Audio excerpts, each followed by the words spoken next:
Welcome back in ASC classes for chemistry. आज हम लोग केमिस्ट्री के इस क्लास में नाइट्रिक एसिड की बात करेंगे। इसके पहले हमने अमोनिया के बारे में बात किया था, उसके प्रिपरेशन, उसके प्रॉपर्टीज और उसके यूजेज को देखा था।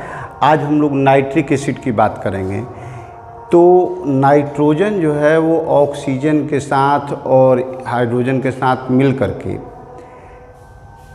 कई एसिड बनाता है। तो उसमें 3 एसिड हैं ज़्यादातर यूज में होने वाले, H2N2O2 यानी हाइपोनाइट्रस एसिड, HNO2 यानी nitrous acid and HNO3 nitric acid.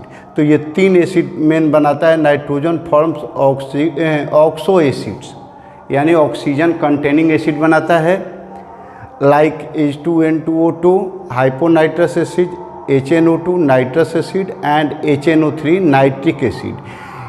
तो इसमें सबसे ज़्यादा इम्पोर्टेंट आपका नाइट्रिक एसिड है। ये गैसियस स्टेज में इसका क्या मोलिक्यूलर फार्मूला होता है ये आपको दिखाया गया है, प्लेनर शेप में होता है।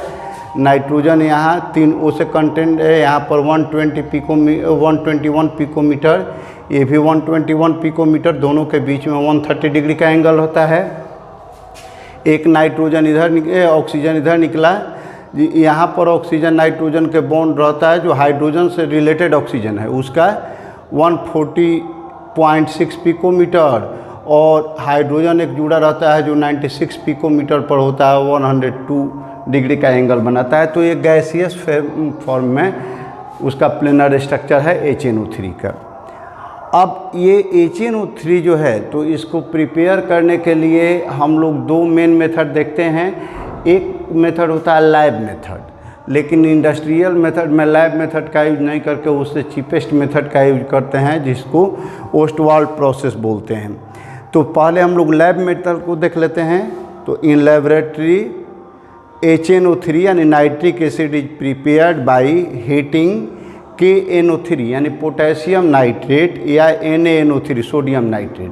तो अल्कली मेटल के नाइट्रेट के साथ जब कॉन्क H2SO के साथ H2SO4 के साथ हीट किया जाता है, गर्म किया जाता है, तो उससे बनता है and concentrated H2SO4 in a glass retort.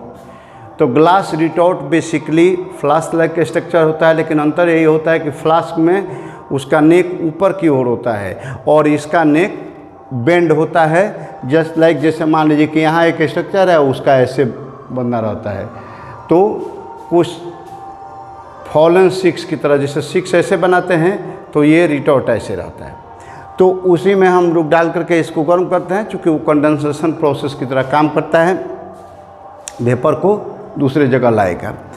अब इसमें रिएक्शन जो होता है तो NaNO3 चाहे KNO3 आप लिख सकते हैं, सोडियम नाइट्रेट या पोटेशियम नाइट्रेट, H2SO4 के साथ जब कॉन्क H2SO4 के साथ रिएक्ट कराते हैं तो इसका एक H डिस्प्लेस हो पाता है। ज़्यादा वाटर नहीं रहने के कारण दोनों H नहीं डिस्प्लेस होता, एक ही H डिस्प्लेस हो पाता है।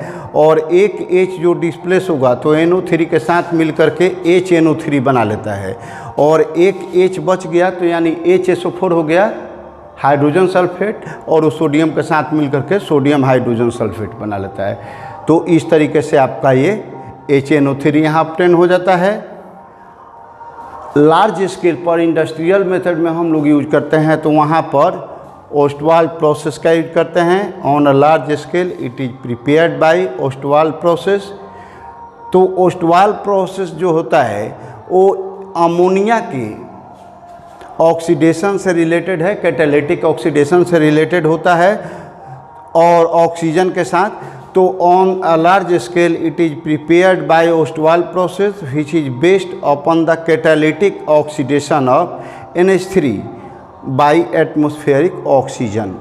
तो रिएक्शन आप इसका देख सकते हैं कि 4NH3 है, गैसियस स्टेज में है, और फिर आपका ये 5O2 है। ये आपके PTIRH गोज कैटलिस्ट लगाए गए 500 केल्विन और 9 बार प्रेशर पर सूटेबल कंडीशन होता है। और इसको जब हम कैटलाइज करते हैं तो सबसे पहले क्या होता है कि NH3 ब्रेक करता है। तो NH3 ब्रेक करता है और यहाँ पर ऑक्सीजन प्रेजेंट है, तो ऑक्सीजन N के साथ भी अटैच हो जाता है और H के साथ भी अटैच होता है। दोनों फ्रेंड हैं ऑक्सीजन के, फास्ट फ्रेंड हैं। तो ऑक्सीजन नाइट्रोजन के साथ भी मिलकर के ऑक्साइड बनाता है, ऑक्सीजन हाइड्रोजन के साथ भी मिलकर के ऑक्साइड बनाता है हाइड्रोजन का, जो बेसिकली वाटर होता है। तो रिएक्शन आपका होता है कि 4NO नाइट्रिक ऑक्साइड गैस हो गई और 6H2O वाटर वेपर आपका निकल गया। अब ये जो NO मिला है इस स्टेप में, फर्स्ट स्टेप में, 3 स्टेप में जाकर के पूरा होता है। तो एक स्टेप में पहले क्या हुआ कि अमोनिया को एटमॉस्फेरिक नाइट्रोजन से कैटालिटिक ऑक्सीडेशन कराया गया, तो इसमें नाइट्रोजन भी ऑक्साइड होकर के नाइट्रिक ऑक्साइड बनाया, हाइड्रोजन ऑक्सीडाइज होकर के वाटर बनाया। अब ये जो नाइट्रिक ऑक्साइड है ये कंबाइन करता है O2 के साथ और फिर फर्दर स्टेप में, सेकेंड स्टेप में आपको NO2 देता है। यानी पहले अमोनिया और एटमॉस्फेरिक ऑक्सीजन का फर्स्ट स्टेप में जो डिकम्पोजिशन ऑक्सीडेशन होता है, तो उस ऑक्सीडेशन में आपको नाइट्रिक ऑक्साइड बनता है और फिर ऑक्सीजन के सप्लाई में आप कंटिन्यूसली उसको हीट करते जाते हैं, तो उस कंडीशन में नाइट्रोजन का ऑक्साइड यानी NO जो नाइट्रिक ऑक्साइड है वो ऑक्सीजन के साथ मिल करके NO2 यानी नाइट्रोजन डाइऑक्साइड बनाता है। अब जो NO2 नाइट्रोजन डाइऑक्साइड है ये वाटर में डिजॉल्व करने पर HNO3 आपको बनाता है। तो ये 2NO गैस है प्लस O2 गैस है, 2NO2 गैस बनाते हैं और इसके बाद nitrogen dioxide so form dissolves in H2O water to give HNO3। Reaction वहाँ पर होता है कि 3NO2 प्लस H2O तो 2HNO3 एक्वस बन गया और NO आपकी निकल जाती है। फिर NO निकलती है तो फर्दर ऑक्सीजन के द्वारा कंबाइन होकर के फिर ये रिएक्शन रिपीट होता है, NO2 बनती है, फिर NO2 के बाद फिर डिजॉल्व करते हैं तो HNO3 बनता है। तो इस तरीके से साइक्लिक प्रोसेस से आपको बार बार HNO3 प्राप्त होता है। ये जो HNO3 होता है तो आप इसको रिसाइकिल करके अलग करते हैं कंसनट्रेटेड फॉर्म में, तो जनरली ये 68% बाई मास के हिसाब से कंसनट्रेटेड हो जाता है नॉर्मल रिसाइकलिंग में। और अगर इसको और ज़्यादा करते हैं तो अब 98% तक डिजॉल्व किया जा सकता है डिहाइड्रेशन के द्वारा। चूँकि आप जानते हैं कि स्ट्रॉन्ग डिहाइड्राइजिंग एजेंट H2SO4 है, तो उसके साथ डिहाइड्रेशन करा करके इसका मैक्सिमम कंसंट्रेशन प्राप्त कर सकते हैं। फिर अब इसकी कुछ प्रॉपर्टी के बारे में देखना है हमको। तो यह बेसिकली एक कलरलेस लिक्विड है जिसका फ्रीजिंग पॉइंट होता है 271.4 केल्विन एंड बॉइलिंग पॉइंट होता है 355.6 केल्विन। लेबोरेटरी ग्रेड जो होता है जो HNO3 जो हम लोग अभी बताया जो कंसंट्रेशन से निकलता है रिसाइकलिंग कंसंट्रेशन से, तो approximately 68% of HNO3 by mass contain करता है। उसकी स्पेसिफिक ग्रेविटी 1.504 है, यानी वाटर के लगभग 1.5 गुना 3/2 टाइम्स दैट ऑफ वाटर। और इसकी एक विशेषता होती है कि बहुत ही अच्छा एसिड है, स्ट्रॉन्ग एसिड है, वाटर के साथ मिलता है। चूँकि आप जानते हैं कि कोई भी एसिड जो जितने ही ज़्यादा H+ आयन डोनेट करता है वाटर में यानी हाइड्रोनियम आयन बनाता है वो उतना ही स्ट्रॉन्गेस्ट एसिड माना जाता है। तो ये भी आपका एक बहुत ही अच्छा स्ट्रॉन्गेस्ट एसिड होता है, मिनरल एसिड है, स्ट्रॉन्गर एसिड है और ये एक अच्छा स्ट्रॉन्ग ऑक्सीडाइजिंग एजेंट भी है। और ऑक्सीडाइजिंग एजेंट होने के कारण मेनी मेटल्स के साथ रिएक्शन करता है, केवल कुछ नोबल मेटल्स को छोड़ करके बाकी सारे मेटल के पर अटैक करता है, उनके साथ रिएक्शन करके अपना कंपाउंड बनाता है। अब ये प्रोडक्ट जो बनते हैं तो मेटल का प्राय साल्ट तो बनता ही है, लेकिन उसके साथ जो बाई प्रोडक्ट बनते हैं वो नेचर कंसंट्रेशन ऑफ एसिड पर डिपेंड करते हैं, नेचर ऑफ मटेरियल पर डिपेंड करते हैं और टेम्परेचर पर डिपेंड करते हैं। आप एग्जांपल के लिए कुछ रिएक्शन देख सकते हैं, जैसे कॉपर के साथ अगर डाइल्यूटेड कंडीशन में रिएक्शन करता है HNO3 तो यहाँ पर कॉपर नाइट्रेट साल्ट तो बनेगा, NO बनता है और H2O बनता है यानी नाइट्रिक ऑक्साइड बना है। और उसी कॉपर के साथ अगर कम के HNO3 रिएक्शन करता है तो कॉपर नाइट्रेट तो बनेगा ही और NO2 बन जाता है, नाइट्रिक एसिड बन जाता है, वाटर कम रहता है। चूँकि यहाँ पर कंसंट्रेशन में वाटर की मात्रा कम होती है तो आपको 2H2O ही मिलता है और 2NO2 मिल जाता है। तो यहाँ पर NO मिला और यहाँ पर NO2 मिल गया। तो इसका मतलब क्या हुआ कि अगर हम लोग यहाँ जिंक में भी देखते हैं कि 4Zn + 10 HNO3 डाइल्यूटेड है तो जिंक नाइट्रेट बना, वाटर बना और आपका N2O बना नाइट्रस ऑक्साइड, और जिंक और HNO3 के साथ कौन कंडीशन में किए रिएक्शन, तो उसमें जिंक नाइट्रेट वाटर और NO2 यानी नाइट्रोजन डाइऑक्साइड गैस बनी। तो दोनों रिएक्शन में एक कॉमन बात आपको देखने को मिल रही है कि अगर कंसंट्रेटेड HNO3 के साथ करते हैं तो उसमें नाइट्रोजन के साथ जो ऑक्साइड बनता है, तो उसमें ऑक्साइड जो होता है वो आपका नाइट्रोजन का ऑक्सीडेशन स्टेट ज़्यादा होता है, यानी ऑक्सीजन के एटम्स उसमें ज़्यादा कंटेंट होते हैं, और डाइल्यूटेड के साथ बनता है तो ऑक्सीजन के परसेंटेज कम होते हैं, और साथ में डाइल्यूटेड कंडीशन में वाटर का अमाउंट ज़्यादा होता है और कंसंट्रेटेड कंडीशन में वाटर का अमाउंट कम होता है। अब इसके बाद कुछ फर्दर रिएक्शंस की बात देखते हैं, जिसमें ये नाइट्रिक एसिड है तो आपको कुछ नॉन मेटल के साथ भी रिएक्शन करता है, और एक इसका एक बहुत ही कॉमन यूज होता है जिसमें इसके कंपोनेंट जो होता है, प्रोडक्ट्स जो होते हैं वो ब्राउन रिंग टेस्ट देते हैं, जिससे नाइट्रेट आयन का कन्फर्मेशन होता है, तो उसको भी हम लोग देख लेते हैं और उसके बाद तब यूजेज की बात करेंगे। अब देखिए नाइट्रिक एसिड का कुछ डिफरेंट नॉन मेटल के साथ रिएक्शन किस प्रकार होता है। तो ज़्यादातर केसेज में जब नाइट्रिक एसिड नॉन मेटल के साथ रिएक्शन करता है तो उसके कॉरेस्पॉन्डिंग एसिड्स बनाता है।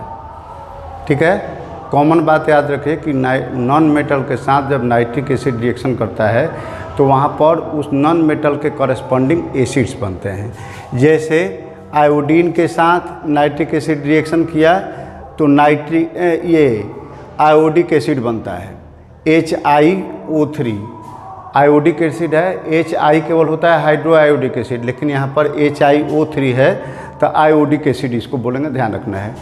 प्लस NO2 निकल गया और H2O निकल गया, तो नाइट्रोजन डाइऑक्साइड वाटर निकलते हैं, एसिड बना आयोडीन का। फिर कार्बन के साथ भी रिएक्शन करता है तो कार्बन के साथ HNO3 का रिएक्शन होता है तो कार्बन डाइऑक्साइड बन जाता है, वाटर बन जाता है और नाइट्रोजन डाइऑक्साइड निकल जाता है। सेम इसी तरीके से उस तरीके से एसिड सल्फ़र के साथ जब रिएक्शन करता है तो सल्फ़र का एसिड सल्फ्यूरिक एसिड बनाता है, NO2 और H2O निकल जाता है। नंबर तो आपके याद रखने होंगे या फिर उसको बैलेंस कर सकते हैं। फिर P4 है फॉस्फोरस और 20 HNO3 इसके साथ रिएक्शन करता है तो आपका फिर ये फॉस्फोरिक एसिड बन जाता है और यहाँ पर नाइट्रोजन डाइऑक्साइड और H2O।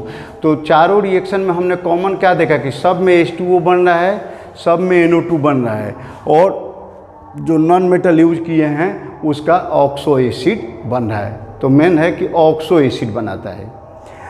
अब इसका जो फेमिलियर ब्राउन रिंग टेस्ट है इसके बारे में थोड़ा सा हम लोग देख देते हैं। ये नाइट्रिक एसिड के जो मेटल के साथ डिफरेंट कंपाउंड्स होते हैं, तो जब हम लोग साल्ट एनालिसिस करते हैं, साल्ट के बारे में पता करना चाहते हैं कि कौन सा रेडिकल है उसमें निगेटिव रेडिकल के रूप में, और पॉजिटिव यानी एनायन कैटायन का टेस्ट अब करना चाहते हैं, कन्फर्मेशन करना चाहते हैं, तो उसके लिए ब्राउन रिंग टेस्ट एक बहुत ही कॉमन टेस्ट है जो नाइट्रेट के कन्फर्मेशन के लिए किया जाता है।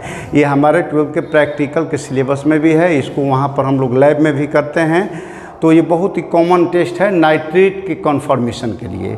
तो इस टेस्ट में होता क्या है, तो this popular test for the confirmation of nitrate ion depends upon the ability of Fe2 यानी ferrous ion to reduce NO3 यानी नाइट्रेट आयन को इसमें सबसे पहले Fe2 आयन यानी फेरस आयन मिलाया जाता है और वह नाइट्रेट आयन को नाइट्रिक ऑक्साइड में कन्वर्ट करता है।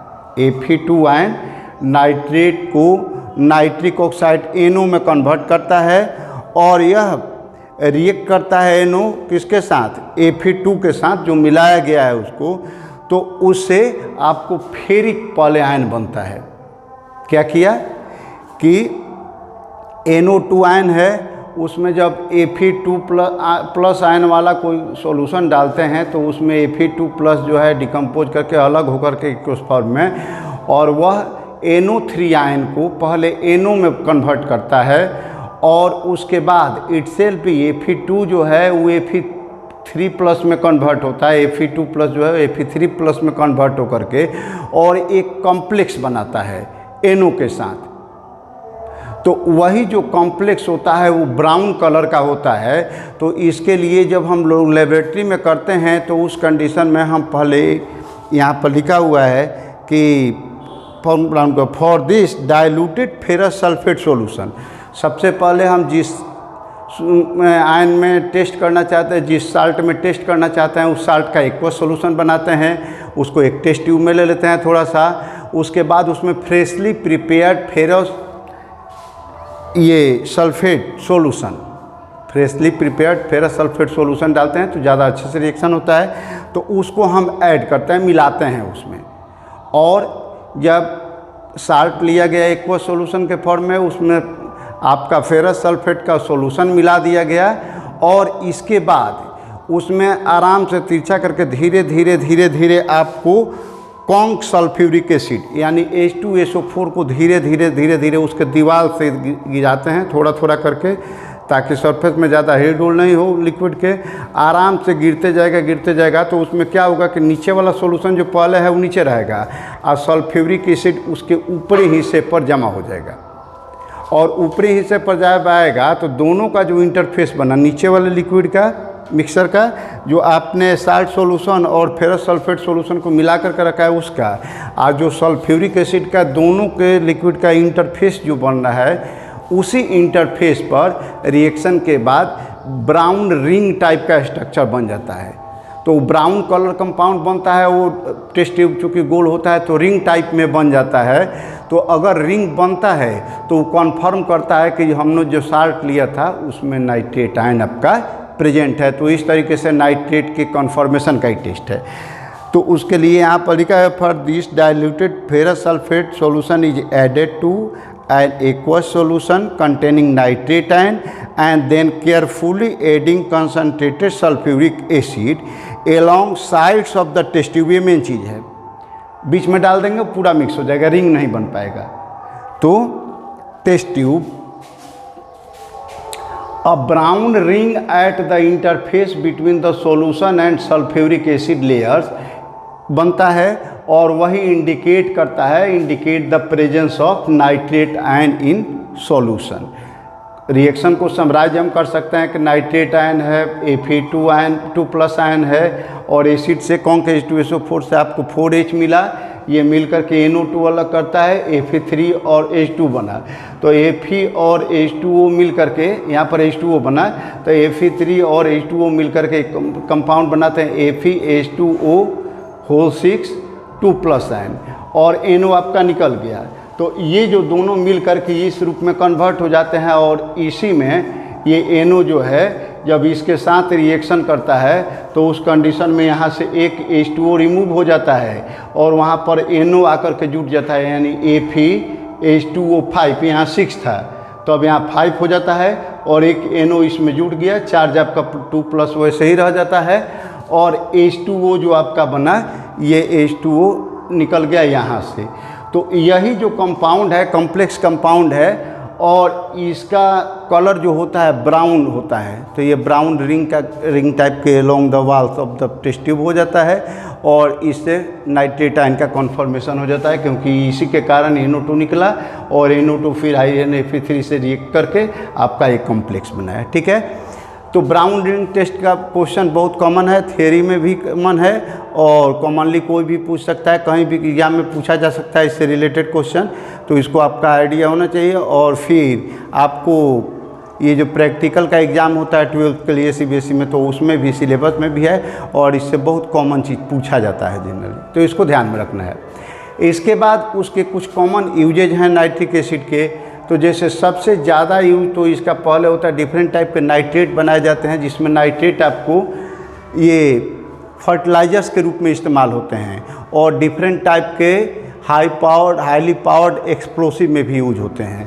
तो in the manufacture of nitrates for fertilizers and explosive, powerful explosive के लिए यूज करते हैं। फिर डिफरेंट टाइप के पायरोटेक्निक्स में यूज करते हैं in the preparation of nitroglycerine TNT मतलब ट्राई नाइट्रोटोलुइन, ये एक्सप्लोसिव की तरह काम करता है। तो TNT and other organic nitro compounds, organic chemistry में भी नाइट्रो कंपाउंड बनाने में इसका यूज होता है। फिर in the pickling of stainless steel, etching of metals and oxidizer as an oxidizer in rocket fuels. तो इस तरीके से हम लोग यहाँ पर एज जोड़ सकते हैं। यहाँ लिख लीजिए कि and as an oxidizer in rocket fuel. तो इस तरीके से हम नाइट्रिक एसिड के डिफरेंट पार्ट्स को देखें, और आप वीडियो को पॉज कर समझ लीजिए पहले देख करके, उसके बाद आप सेव भी कर लीजिएगा। कम से कम एक बार वीडियो को पहले प्ले करके ज़रूर देखिएगा, ताकि इससे हमको भी चैनल सपोर्ट मिलेगा। और उसके बाद आप इसको सेव कर लीजिएगा। सेव करके इसका नोट्स भी बना सकते हैं। फॉर्मली नोट्स बनाएंगे तो आपको बार बार रिवीजन के लिए मोबाइल का यूज नहीं करना पड़ेगा। तो आप अच्छे से नोट्स बना लीजिए, प्रिपेयर कीजिए। नाइट्रिक एसिड के बारे में डिटेल्स हमने जाना है, और मैं समझता हूँ कि वीडियो आपके लिए बहुत हेल्पफुल होगा। और इसके बाद फिर अगले वीडियो में हम लोग मिलेंगे, तो वहाँ पर फॉस्फोरस और उसके ऑकरेंस, उसके एलोट्रोपिक प्रॉपर्टी, उसके कुछ डिफरेंट कंपाउंड्स जो होते हैं, फॉस्फिन वगैरह, फॉस्फोरिक एसिड, उस सब के बारे में हम लोग डिटेल्स में आगे की वीडियोज में बात करेंगे। तब तक आप इस वीडियो को देखिए, इससे नाइट्रिक एसिड के बारे में जानकर के फ़ायदा उठाइए। पहले के जो वीडियो दिए गए हैं उसमें कई वीडियो में नाइट्रोजन के डिटेल्स के बारे में बताया गया है, तो सबको देखिए, रिवाइज कीजिए और तब आगे बढ़िए। और अभी तक आप चैनल पर नए हैं तो प्लीज़ चैनल को सब्सक्राइब कर लीजिए। चैनल आपको अच्छा लगता है तो इसको लाइक कीजिए, फ्रेंड्स में शेयर कीजिए, बेल आइकन को भी प्रेस कर दीजिए ताकि लेटेस्ट अपडेट आपको मिलते रहें। और इसी के साथ हम लोग मिलते हैं अगले वीडियो में। Enjoy it self, study with joyful mood. Thank you, best of.